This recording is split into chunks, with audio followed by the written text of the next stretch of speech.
पालीत डंपरच्या पाठीमागील फाळक्याची कडी तुटून भीषण अपघात. पाली शहरात शनिवारी सायंकाळी ग.बा. वडेर हायस्कूल जवळील शतायू मेडिकल समोरून खडी घेऊन जाणाऱ्या एका डंपरचा मागील फाळक्याची कडी अचानक तुटून भीषण अपघात घडला. या अपघातात बाईक स्वार गंभीर जखमी झाला असून त्याच्या तोंडाला व जबड्याला मोठी दुखापत झाली आहे. सचिन केंद्रे असे जखमी बाईक स्वाराचे नाव आहे. शतायू मेडिकलच्या समोरून बल्लाळेश्वर मंदिर बाजूकडे एक डंपर जात होता आणि त्याच्या बाजूने ग.बा. वडेर हायस्कूलच्या बाजूकडे एक डंपर पुढे येत होता. यावेळी या ठिकाणी ट्रॅफिक झाली होती. त्याचवेळी ग.बा. वडेर हायस्कूलच्या बाजूकडे जाणाऱ्या डंपरची कडी तुटून केंद्रे यांना लागली व हा अपघात झाला.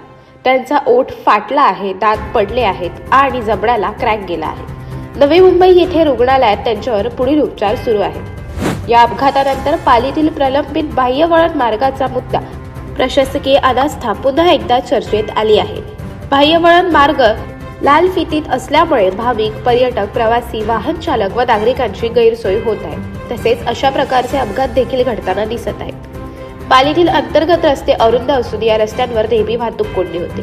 वाहतूक कोंडी सोडवण्यासाठी काही नाक्यांवर वाहतूक पोलीस तैनात असून देखील अरुंद रस्ते, अवजड वाहतूक, डबर व खडी वाहतूक करणारे डंपर, एकेरी वाहतुकीवरून दुहेरी वाहतूक आणि वाहन चालकांनी वाहतुकीचे नियम न पाळल्याने व रस्त्याच्या दुतर्फा अवैधरित्या पार्क केलेली वाहने यामुळे पोलिसांना या वाहतूक कोंडीवर नियंत्रण मिळवणे अवघड होत आहे. अशाच अनेक घटना आणि बातम्या जाणून घेण्यासाठी सबस्क्राईब करा आमचे YouTube चॅनल KV न्यूज आणि इन्स्टा पेज कृषीवल न्यूजला फॉलो करा.